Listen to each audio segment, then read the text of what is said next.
Not necessarily, because for a couple of different reasons. Number one, as far as we are aware, humans are the only organisms with reason and rationality. And so it seems odd to think of a fish hungering what a telos of an alligator would. But the telos of an organism is going to be universal. So to go back to my giraffe example, to truly fulfill giraffe-ness, whatever that is, the giraffe has to act like a giraffe. It has to do the things that a giraffe does. If it stops doing those things, it's still a giraffe, it's just a bad example of a giraffe. So for example, if you have a giraffe that is ill for some reason and is unable to do some of the activities that it would normally do if it was healthy, that is a bad example of what a giraffe could be. So it's still a giraffe, it's just not an ideal version of it. Did that answer your question? Yeah, no, I think I understand. Okay. Anything else? Where does that line get drawn between like, okay, this is just a sick version of that same animal versus that is no longer that animal? If you're saying like, okay, this giraffe is gonna stop doing what a giraffe normally does, and that's just a bad example of a giraffe, versus this giraffe is gonna stop doing what a giraffe normally does and run into water, and now that is no longer a giraffe at all. Like, where's that line? When it stops,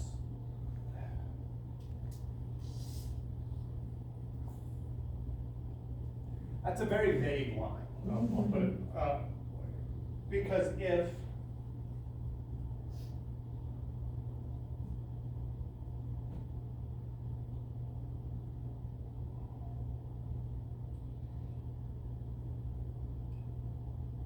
a giraffe is not behaving the way actually, no, we'll go through this through a different way. This is an idealist theory. It's idealist insofar as you are creating an ideal that no living thing has ever achieved. So if you look at a human, for example, a human is never fully human, because if you look at all of the characteristics that humans possess, no human has fully expressed all of those characteristics to the greatest degree possible. Aristotle lists something like 20 different virtues that humans possess, and that by no means was a complete list. But to go back to our original 4 virtues of courage,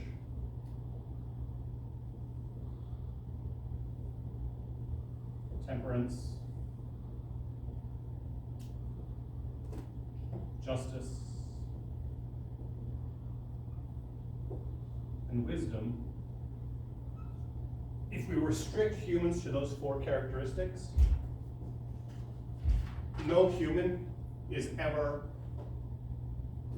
always courageous, always temperate, always just, and always wise.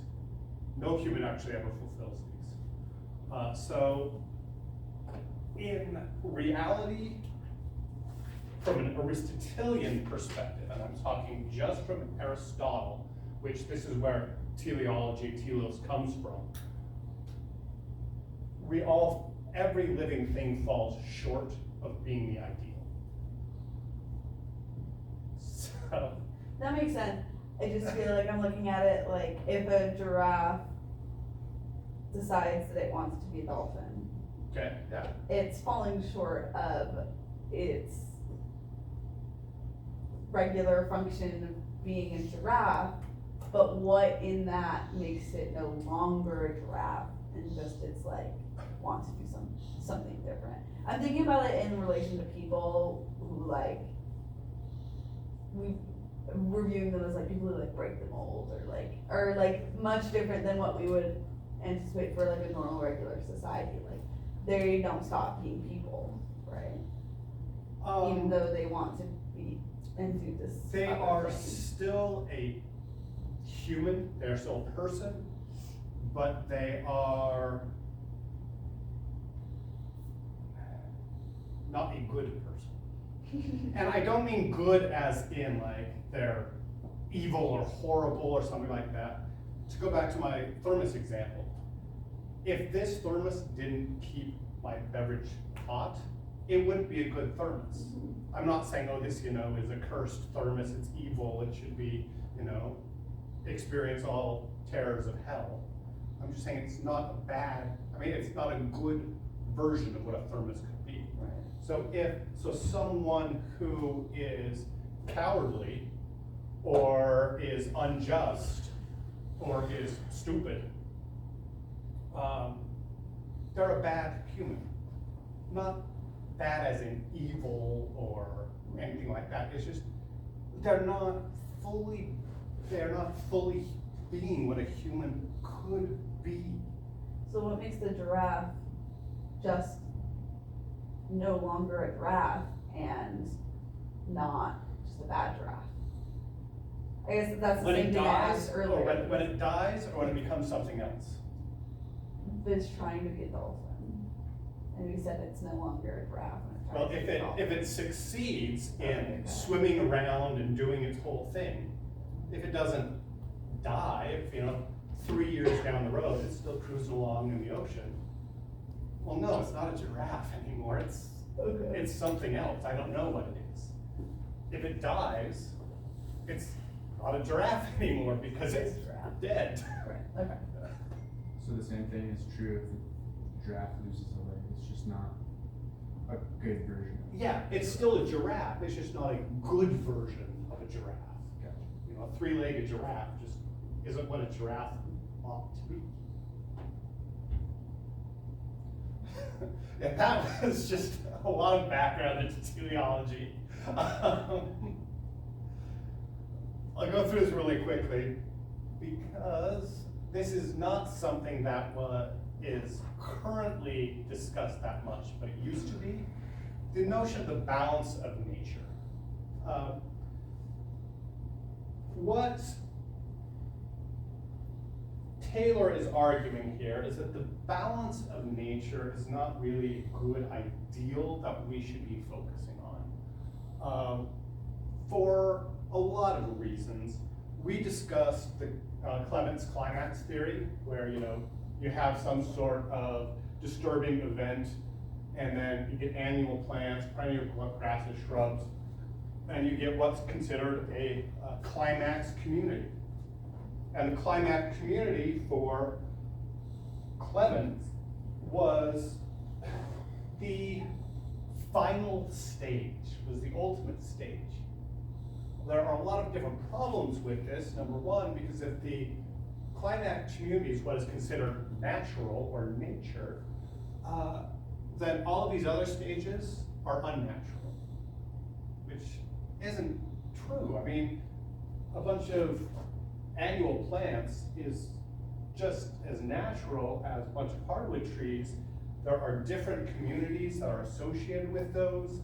There are different organisms that function in those. Those are all perfectly natural. The second problem with this is that the balance of nature, the balance implies stasis. If something's balanced, it's not changing. But nature is always changing. It is constantly changing. It's more of a flow than a balance. And so people, argue, you're disturbing the balance of nature. And what Taylor is trying to argue is that doesn't make any sense. We shouldn't go down that route.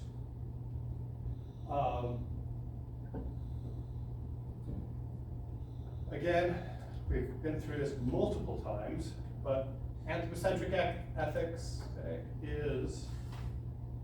has humans at the top. Humans are the most important thing. They are the only thing that is morally relevant. Human actions regarding the natural environment are right if and only if they enhance human well-being or protect and implement human rights. Alternatively, we have biocentric ethics or non-anthropocentric ethics. But biocentric ethics is life-centered. Hence the name biocentrism, it's life-centered. All life is inherently valuable and therefore is morally relevant. It is valuable in itself.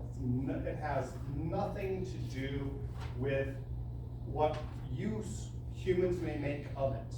You know, a jellyfish and a humpback whale are both valuable in themselves as entities. We have moral duties owed to all members of Earth's biotic community simply because they are morally relevant. If something is considered morally relevant, we have duties to them. At the very least, we have duties to not harm them.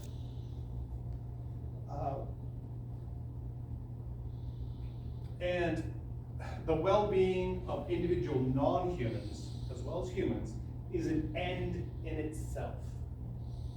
This is the purpose. There is no ultimate moral principle. It's just the value of those individual things. Okay, so the good of a being and the concept of inherent worth. Says that there are two essential concepts in what he labels the respect for nature. The good, the well-being, the welfare of a living thing, and the idea of an entity possessing inherent or intrinsic worth.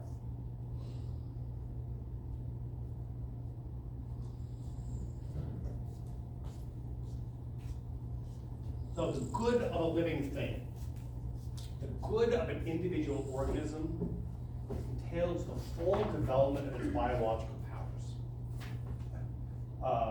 This exists insofar as it is healthy, strong, has all the capacities necessary for its continued development.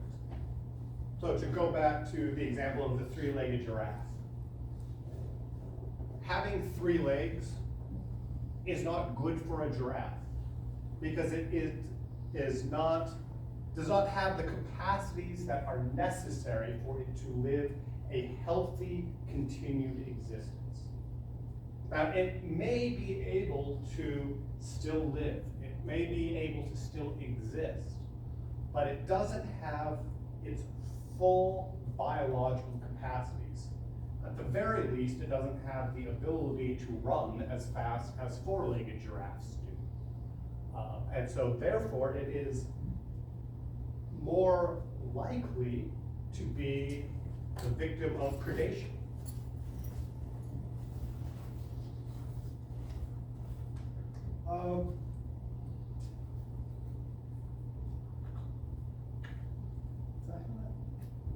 Okay.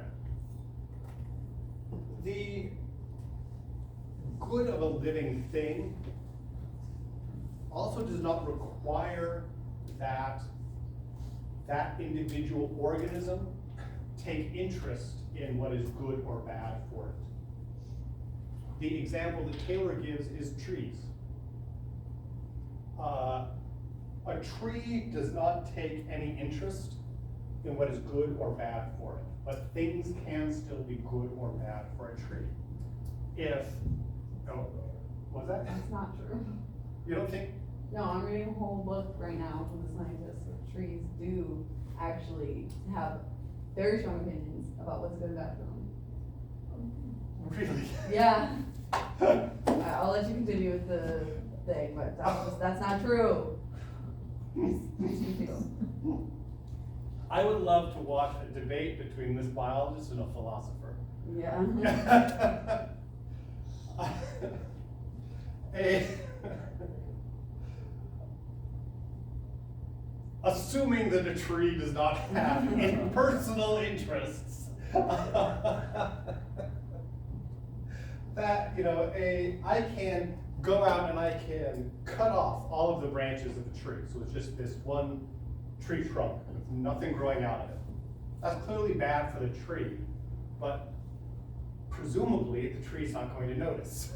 I can run over its roots with a bulldozer, which is bad for the tree, but the tree is not going to object or going to take interest in it.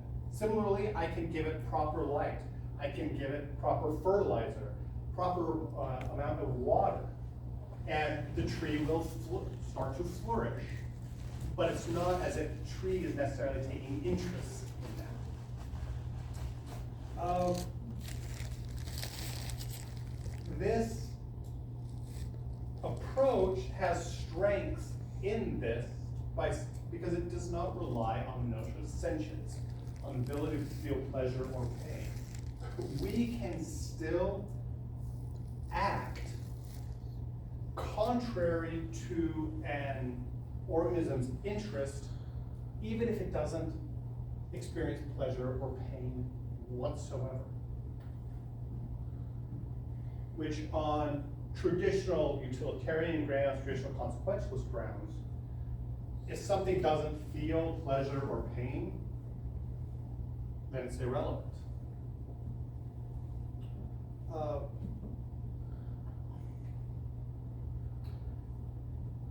So something has inherent worth based upon these two principles.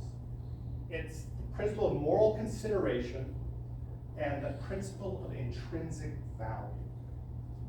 The principle of moral consideration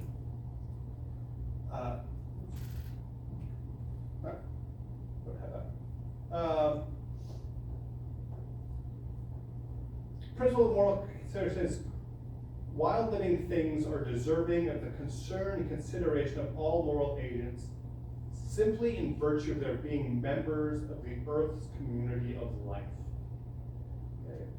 Because they are members of Earth's community of life, that they have evolved alongside us for millions of years, they are deserving of moral consideration.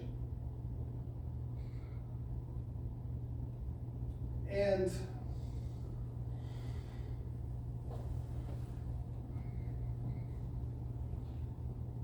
because out of this, because it is deserving of moral consideration, because we have obligations to it, it is a being that possesses intrinsic value. That we would be immoral for harming. The example that I usually give of this is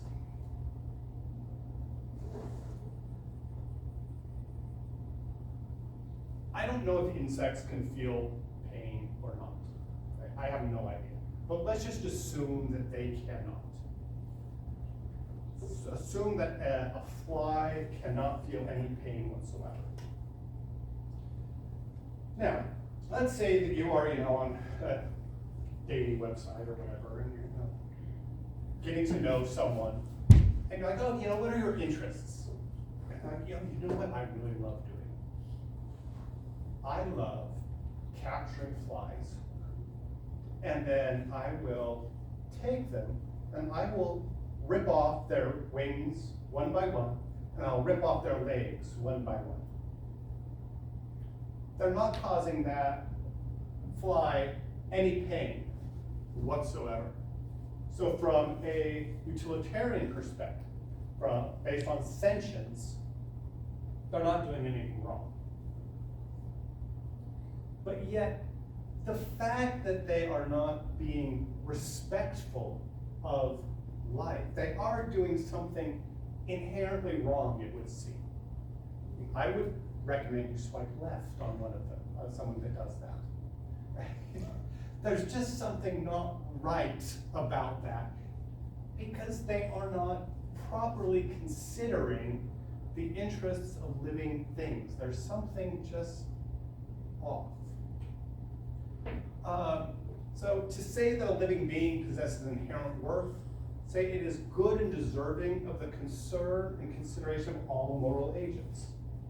And that the realization of its good has intrinsic value. It is to be pursued as an end in itself. So harming that fly is just impermissible from a biocentric perspective.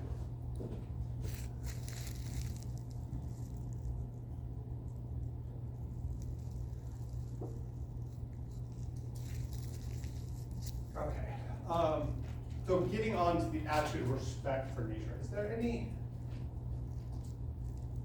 questions here so far?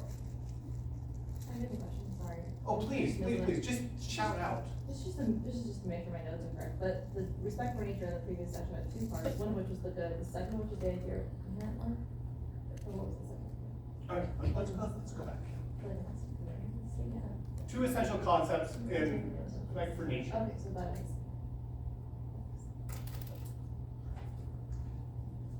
So basically, the good or well-being or welfare of the living thing is that all living things have a good of their own. And that good is, the full development of its biological powers. And then second, the idea of an entity possessing inherent or intrinsic worth. This is based upon the fact that they are members of the Earth's community, that they have intrinsic value, that as a thing in itself, it is simply valuable, regardless of any use that it may be for humans.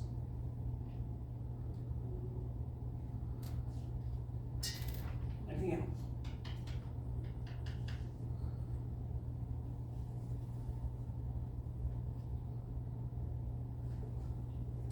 The attitude of respect for nature. It's an ultimate moral attitude insofar as it is a commitment that is not derived from any higher norm. What that means is, let's go. You all know what dog fighting is, right? Okay. But dogs are friends. What was that? Dogs are friends. Yeah. Dogs, actual dogs, yes.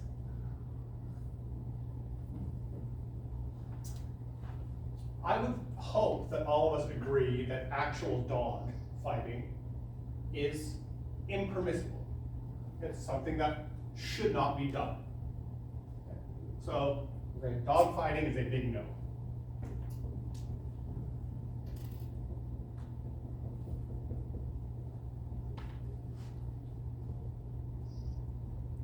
No. So we know that. We'll accept that. Why? Why do we all accept that dog fighting is morally impermissible? It's cruel. Cruel, okay?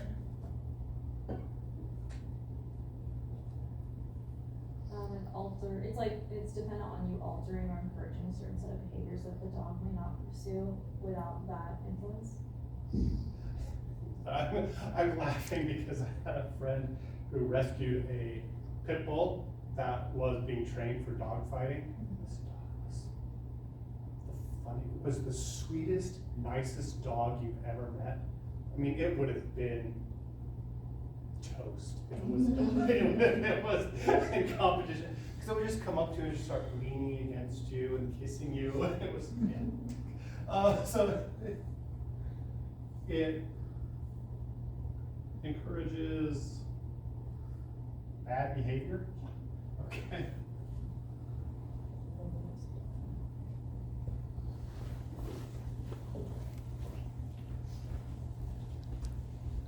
It's just pointless destruction. Pointless destruction, okay?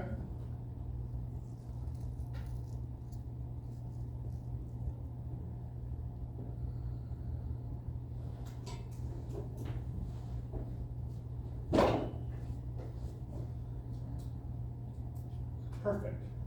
So these are all ultimate moral principles that explain why dogfighting is impermissible. It's cruel. The ultimate moral principle that we're saying is that we ought not engage in cruelty. We ought not be cruel people. Therefore, we should not engage in dogfighting. It is pointless destruction. It's all of these things. We should not encourage things to behave in ways that may be contrary to the way that they normally are. The respect for nature is different from this.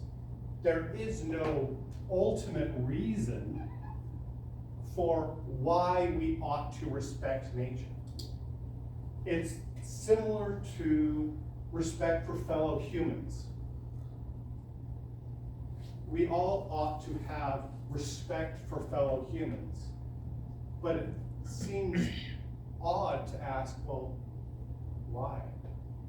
Why should I respect people? That just seems strange. It seems self-evident that you should be that way.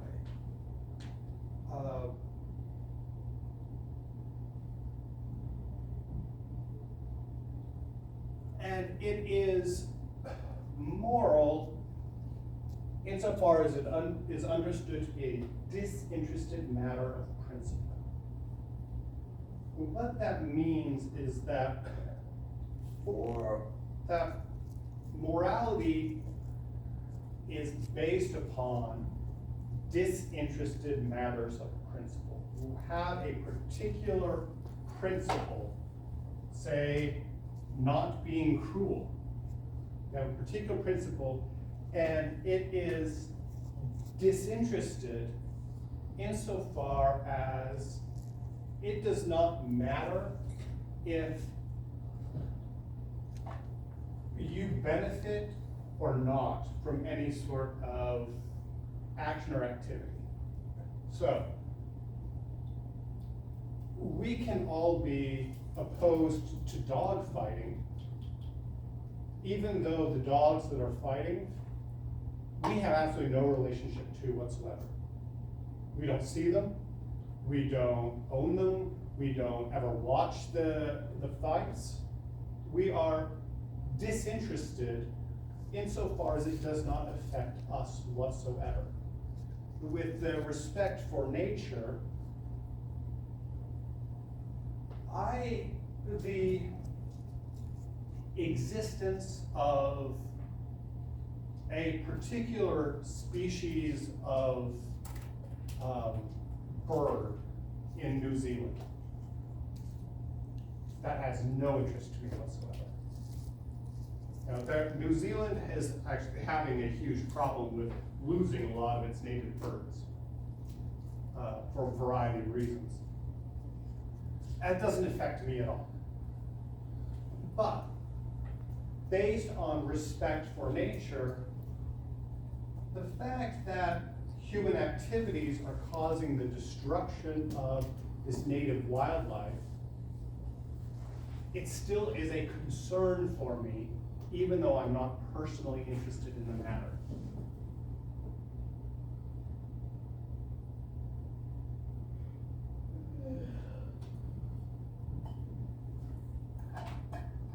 All right.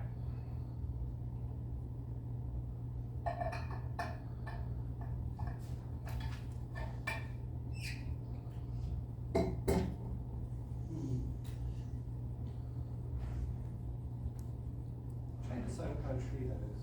What's a cypress? A little bit, it's full, it's like foliation, so it's. But I don't know what the stem is doing. Like it looks, I don't know. It looks like it'd be really good for bonsai, Yeah. actually, you know, because it has really nice, leaf structure, really fine leaves.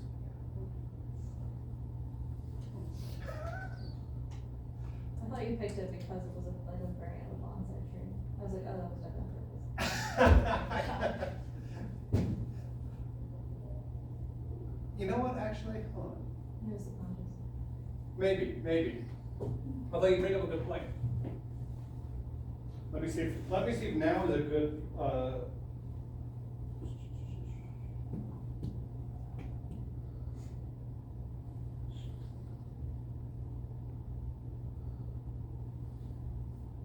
okay, yeah, I think this is as good as point as any.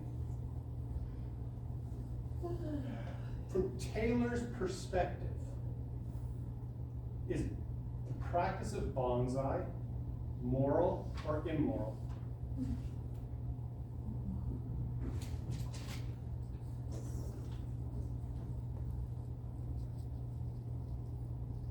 I think it's fine. You think it's fine? I mean, it doesn't prevent the bonsai from being a bonsai. Well, But it doesn't affect its telos, right? I don't know, that's what I'm asking. I mean, it continues to grow as a bonsai, it's still recognizable as a bonsai. Yeah, but a bonsai is not actually a type of plant, it's just what you do to a plant. It's a Right. normal tree. Yeah, but the idea of a bonsai is still, I mean, but regardless of the species of the tree then, is it, the species of the tree is still, Bonsai actually literally translated is tree in a pot. So you basically will take a normal tree and prune it and contain its roots into a smaller and smaller pot. And so it's, yeah, so. Like hedges can be considered bonsai. What was that? Hedges, like having hedges in your yard, that's like considered bonsai then, because you're trimming it into a shape. Well, Sort of. Oh, yeah, I guess. it's called a topiary more. We're talking about if it's in it has to be in a pot. That's the requirement. It has to be in a pot. And then, as we understand, bonsai.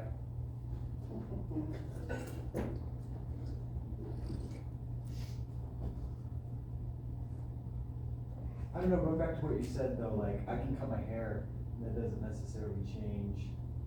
like is animal That in zoo, human. like not that animal, or pandas in zoo, not pandas, or even just like that's the same, like they still are,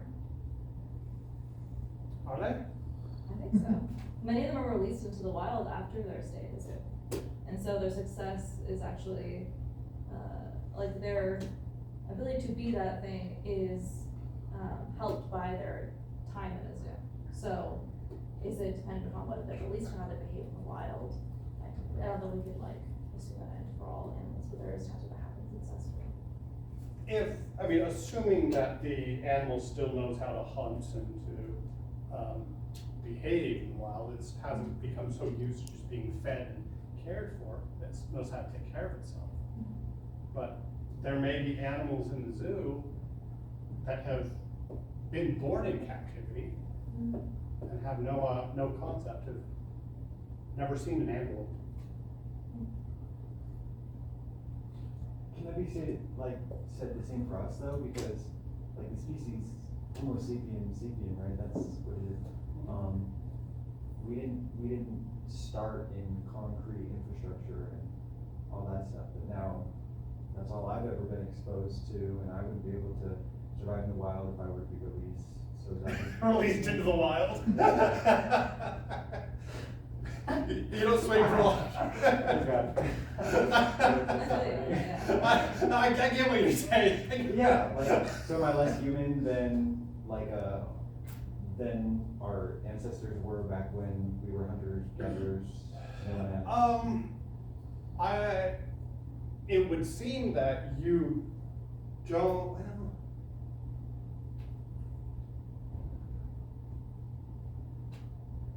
it would seem you are more human now than you would have been if you were living during a hunter-gatherer. Simply because you have more of an opportunity now to fully engage in all of the unique human attributes that you can't. Because I'm just think of all of the unique things that you can do simply because you are human. You can create art, you can appreciate art. I've told you about knitting my own socks. You know, that's the only artistic ability that I have. Speaking of which, these are my Optimismus socks. This is actually named after, they're a German yarn company, and they're called Optimismus because it's part of their happy collection. These are socks that make me happy.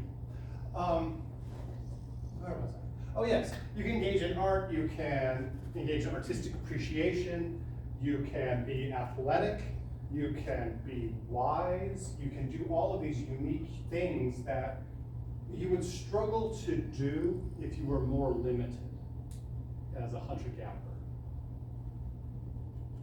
Yeah, I agree. I feel like it's kind of different for like humans versus animals, because like in a zoo, you don't really have those experiences of like, versus like humans in like an industrialized space, like you have opportunity for like art, music, stuff. Like animals in a zoo kind of just, like some zoos are better than others, but animals in a zoo kind of just sit there. And they like are exposed to like zoo syndrome. I don't know what it's called, but like I feel like there is a distinction between the two, at least. Okay. So you would think that for Taylor's perspective, at least, then keeping animals in zoos is immoral? I think so, because like you're kind of robbing them, even if they like are raised in captivity, you're robbing them of something they don't even know. Like you could argue, oh, they don't know what they're missing out on, like they have this great life, but they don't know like what the wild is, and you're not really giving them like a choice, I guess. Okay, let's go back.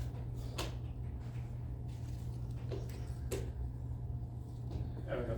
The full development of their biological powers. So Yeah, they I don't- would say it's hindered by. Is that hindered by being in zoos? Mhm. Okay. I think there's some situations where it could actually help an animal get to that point. Oh yeah, like Yeah. sanctuaries, I feel like are more. Right, right. So if It's like two sides of it. if they're going to be re-released, then it would be okay? From Taylor's perspective. We're just saying from Taylor's perspective. I'm not saying what you actually think. Like helping an animal get to its full biological powers. Yeah. Yeah, I don't see anything wrong with that. What if they could never be re-released? Let's say that a bird has a broken wing that can never be actually repaired, so it couldn't be re-released. What do you think? From Taylor's perspective. Yeah, from that perspective, it would seem immoral. Okay. But isn't its ability to be, like, if it's hampered to the point that it cannot, in and of itself, regardless of its current, where its habitat is, if it can't realize its full development of its biological powers for whatever reason, then does it matter if it's in a zoo versus if it's in the wild? Like, if it's irreparably broken, Yeah. like, what's the difference? It can't do it in either place. I don't know. I mean, I'm asking you to answer these That's what I'm saying. questions. I don't know if it would be, like, if it can't be, if it can't to that degree, I don't think it's immoral for it to be in a zoo, Okay, from this perspective, because it can't be fulfilled this anyway. okay. Could have been food for somebody else though. But is that the purpose of its existence to be food? I don't know. I mean, it's, and the purpose of its existence is to be the type of thing that it is. So if it's prevented from the full development of its biological powers because it's a three-legged giraffe, or it's an eagle with a broken wing, would it matter that it's, from Taylor's perspective, would it matter that it's in the zoo? I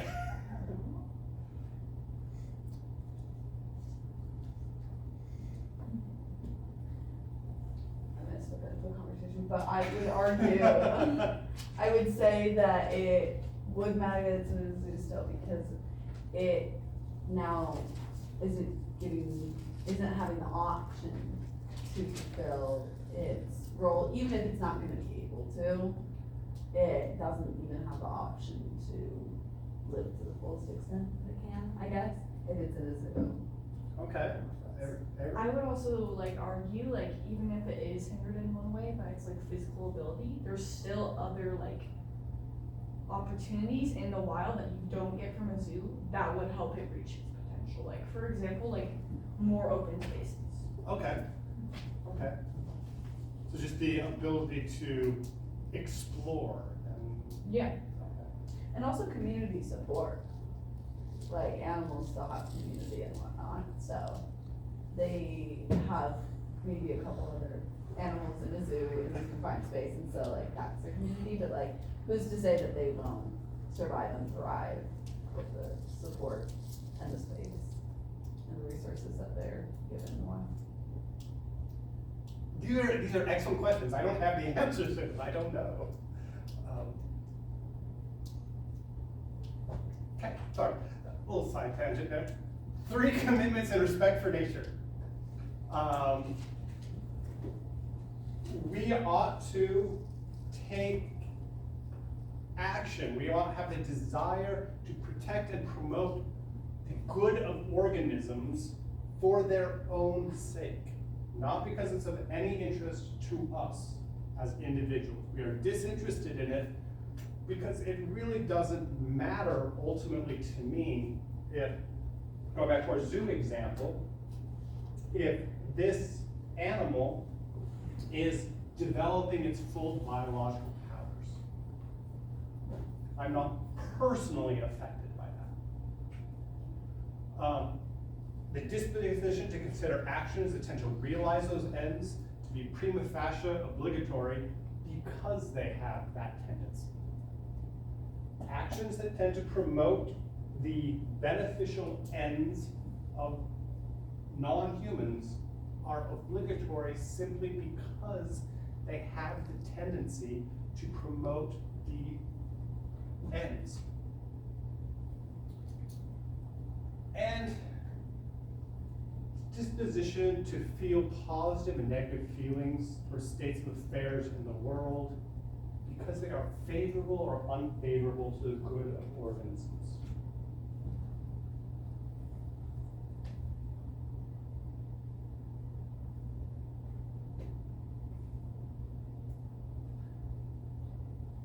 I mean, you think of when you are driving down the road in winter and you see a dead deer on the side of the road that's been hit by a car. From a respect for life, respect for nature perspective,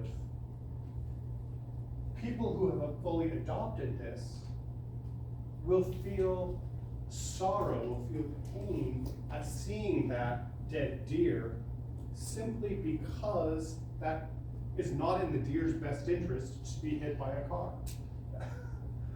You know, my favorite.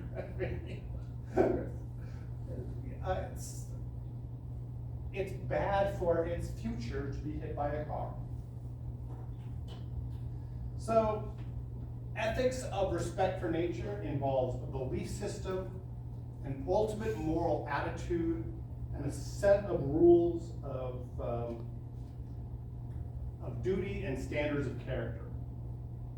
So the belief system, it says, provides a certain outlook on nature which supports and makes intelligible and autonomous agents adopting as an ultimate moral attitude the attitude of respect for nature. So a belief system. The idea that things in the world have value you have to believe that things outside of humans are important. Important enough to build a road around instead of cutting it down.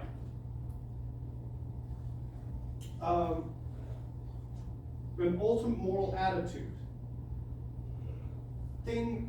Recognizing that because non-human entities are valuable, we have moral obligations to provide for their best interests. That we ought not do things that will harm them because they are individually valuable. They are important.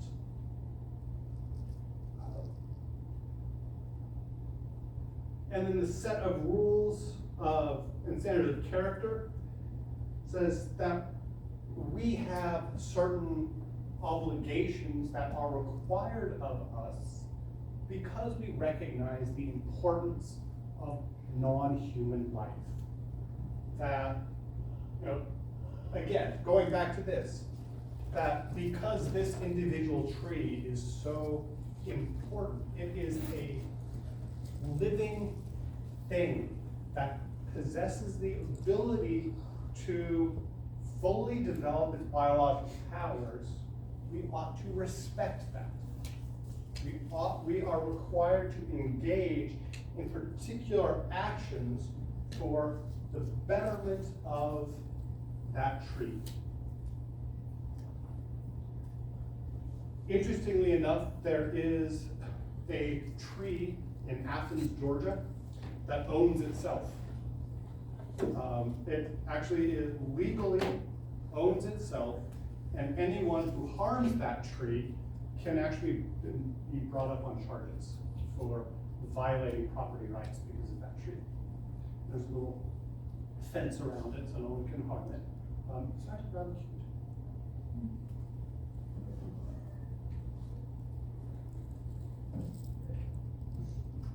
A biocentric outlook on nature is based on the great lesson of ecology. This is what Taylor refers to it as.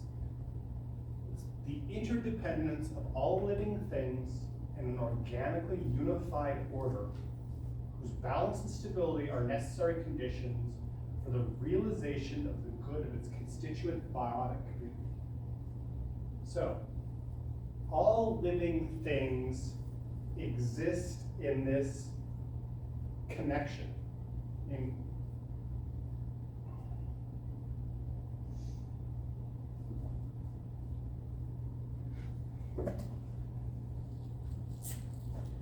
Think of, and instead of being a tree in a pot, let's just have it be a tree. Okay. The good of this tree, it requires that the air be clean, that the water be clean, that the soil be sufficiently nutritious, and all of these things are functions of all of the different organisms that contribute to that. So the soil, it requires all sorts of bacteria, it requires worms, it requires some form of organic material.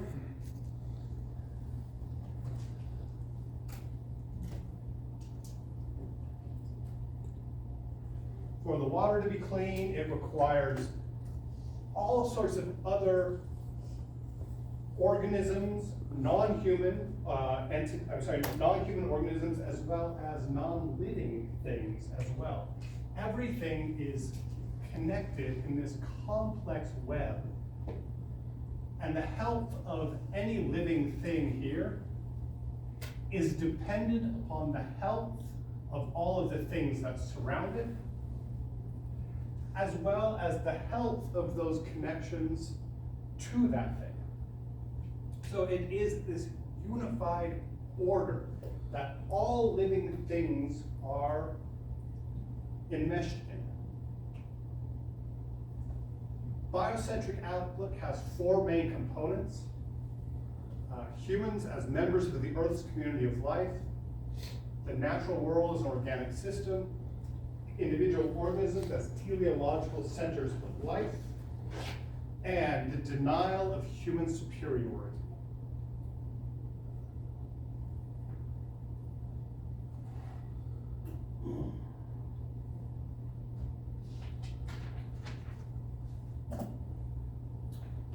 So, humans as members of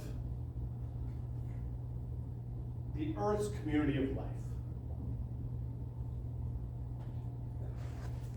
Going back to the example that I gave of the dating website. Someone asks you, oh, who are you? How do you answer?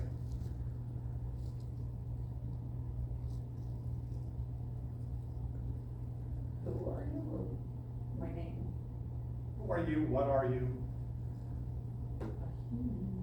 You would answer a human? If somebody straight up asked me, what are you? I think, yeah, I would. Okay.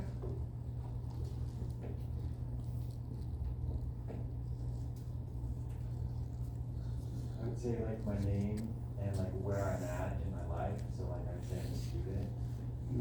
Okay, student.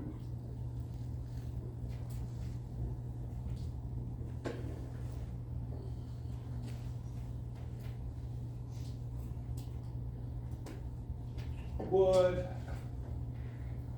any of you say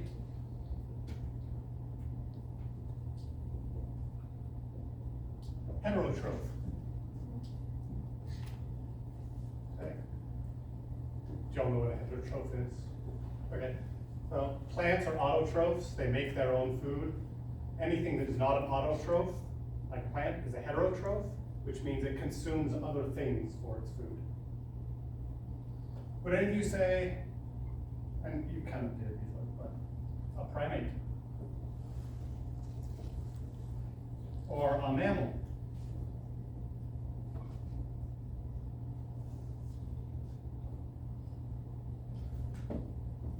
What's interesting about these is that insofar as you are a heterotroph, you are a primate, you are a mammal, you have identical biological needs to every other heterotroph, every other primate, every other mammal. You have the same biological needs. We are one species amongst many. Okay? The laws of nature, genetics, adaptation, they apply to all of us. We are all evolutionarily connected to all forms of life.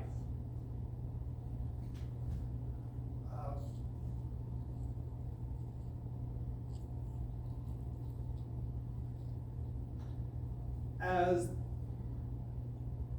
Taylor points out, the health and the well-being of us as individuals, as humans, is dependent upon the functioning of vast biological processes that we don't understand. Or if we do, we only vaguely understand them.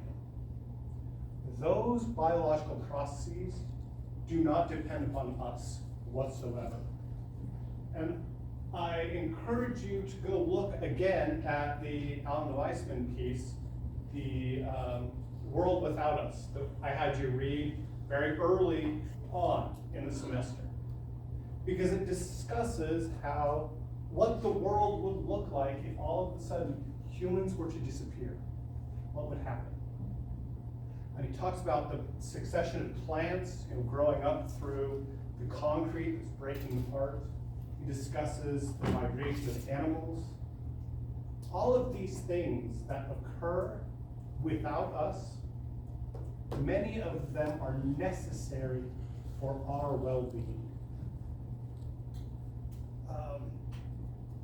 We are very recent arrivals in Earth's history. Dinosaurs lived for approximately 65 million years. The agricultural revolution, when humans settled down, stopped being hunters and gatherers, when written language first emerged was approximately 10,000 years ago. Think about it. Everything that we know, everything that we value as culture, all knowledge that we possess is less than 10,000 years old. And dinosaurs existed for 65 million years. This is, where is this on?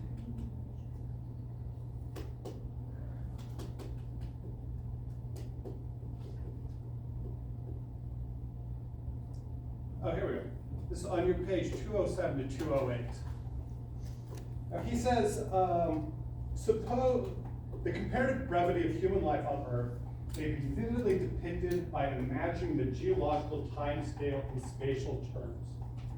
Suppose we start with algae, which have been around for at least 600 million years. 600 million years. For perspective, that is, in the history of the Earth, that is incredibly brief. The Earth is 4.6 billion years old. The first single-celled life is thought to have emerged about 3 billion years ago. Imagine that, for 1.6 billion years, the Earth was just like every other planet in the solar system is today. No life whatsoever, probably had lots of volcanoes, earthquakes, all sorts of weird things that were happening, but no life for 1.6 billion years. And then all of a sudden something weird happened, which no one can explain, but from non-life, life emerged. Something happened. No one knows what that was, but all of a sudden, about 3 billion years ago, the first single-celled organisms emerged. But we're looking at just 600 million years ago, when algae first emerged. If the time that algae have been here were represented by the length of a football field, just 300 feet, then the period during which sharks had been swimming the world's oceans and spiders had been spinning their webs would occupy 3/4 of the length of the field. Reptiles would show up about the center of the field. Mammals would cover the last third of the field. Hominids, mammals of the family Hominidae, the last 2 feet, and the species Homo sapiens, the last 6 inches. We are such new, young species compared with everything else in the world that exists. Natural world is an organic system.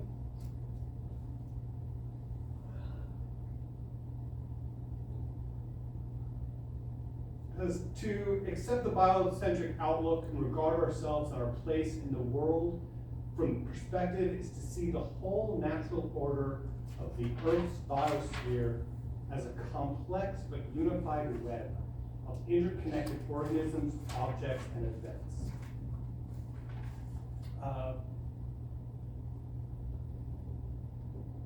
We will discuss this a little bit more when we look at Leopold. This is what he refers to as thinking like a mountain.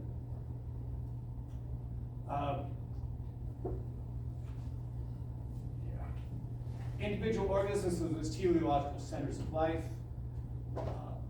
All organisms are equally teleological centers of life in the sense that each is a unified system of goal-oriented activities directed towards the preservation and well-being. All organisms engage in all sorts of behaviors to preserve themselves and to ensure their continuation. Their goal to preserve themselves and ensure their continuation is evidence that they are teleological centers of life.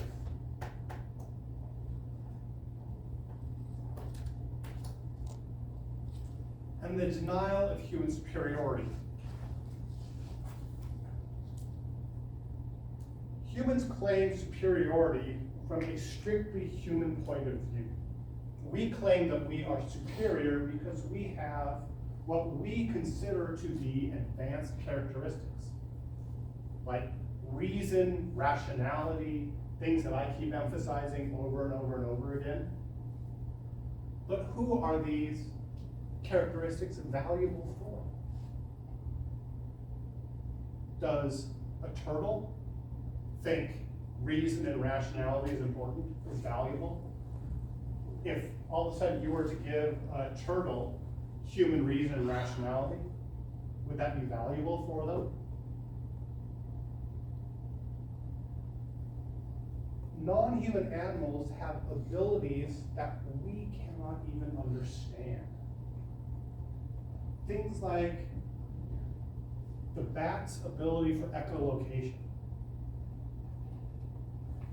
If a bat were to evaluate us, would the bat say that it is superior because it can do echolocation?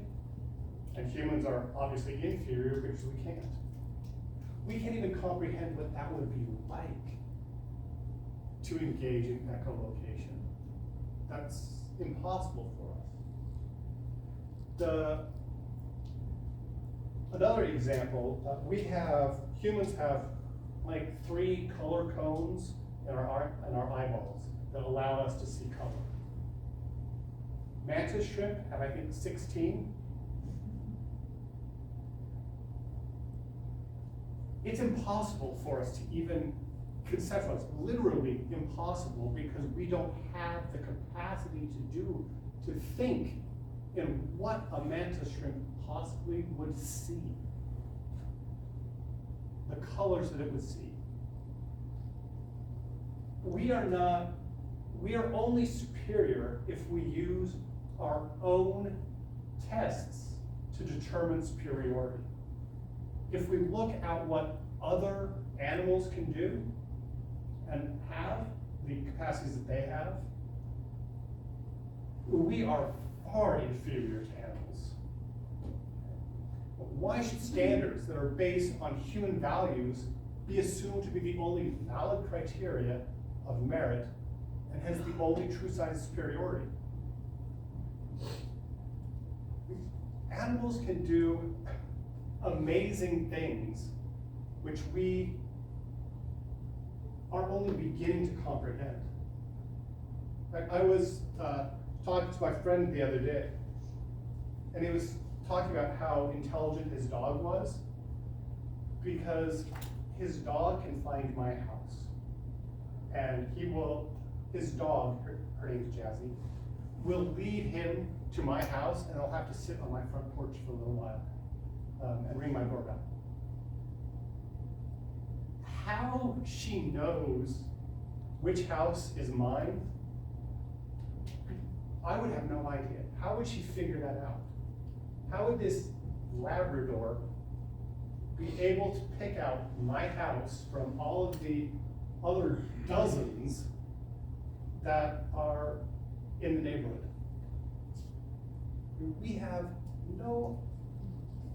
We can't understand the intelligence of other animals.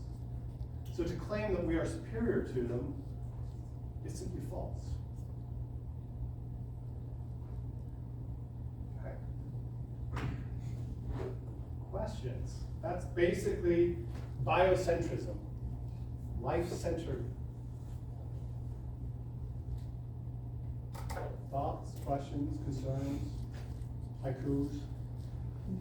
I do want to touch a little bit on what Lisa brought up earlier with like trees having interest in their own good. Is the behavior of an organism to do these things, like to ensure its own survival, to grow toward the light, to seek better water uptake or whatever, and pursue actions that will benefit it, is that not an interest? No. Why? The tree growing toward the light is not it's not a decision that the tree makes. Okay. It's simply a consequence of the fact that, it's simply a consequence of photosynthesis, basically. The different cells that make up a tree will expand and contract based upon how much water is in them. If there is more sunlight coming from this direction, the tree will grow in that direction because there's more sunlight, there's more shade over here. It's not an interest because it's not a decision. Okay, but like, what about, like, to some degree, animals, humans, all of us, like, are behaving based on things that, like, or their functions in our bodies that we don't control, or we choose actions that are directly related to, like, events of our upbringing. Like, but someone perceives that action as an interest even though we're just reacting to something that, like, happened to us in childhood. What's, like, You're getting into Could be seen as like psychological the same stuff. thing. I just mean, like, yeah, I just mean, like, Yeah. how is that feels like the same thing to me as what you're describing the tree is doing.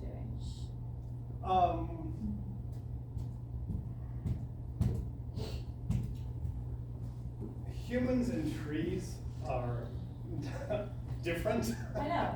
So that's just only that was just an intro. Because humans can.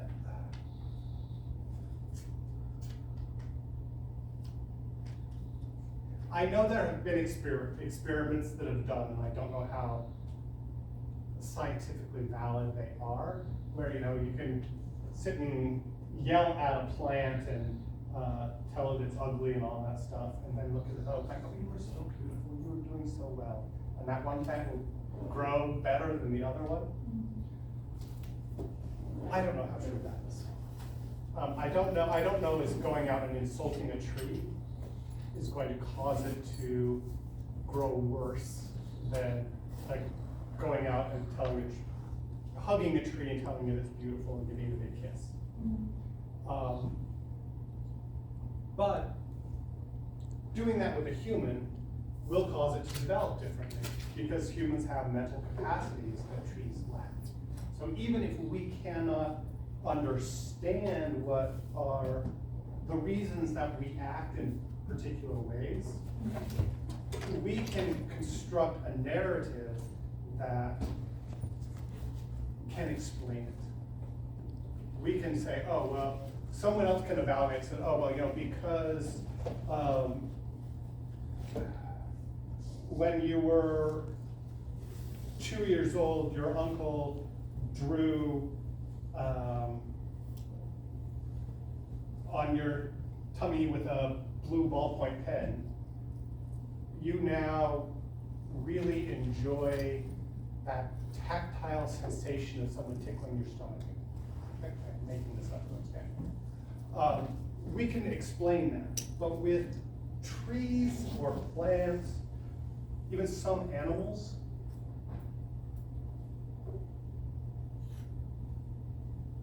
behaviors that occurred prior, behaviors are not going to affect them, like worms, you know?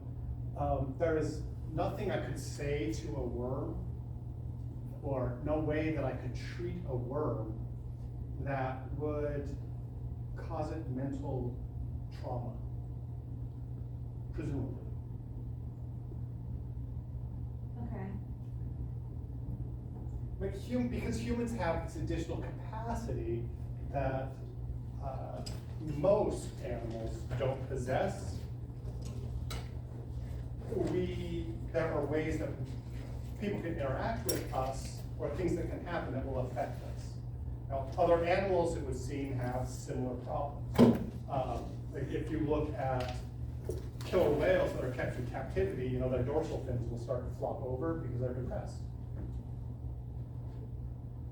presumably, oh, we're like 7 minutes past, so if you need to leave, go ahead.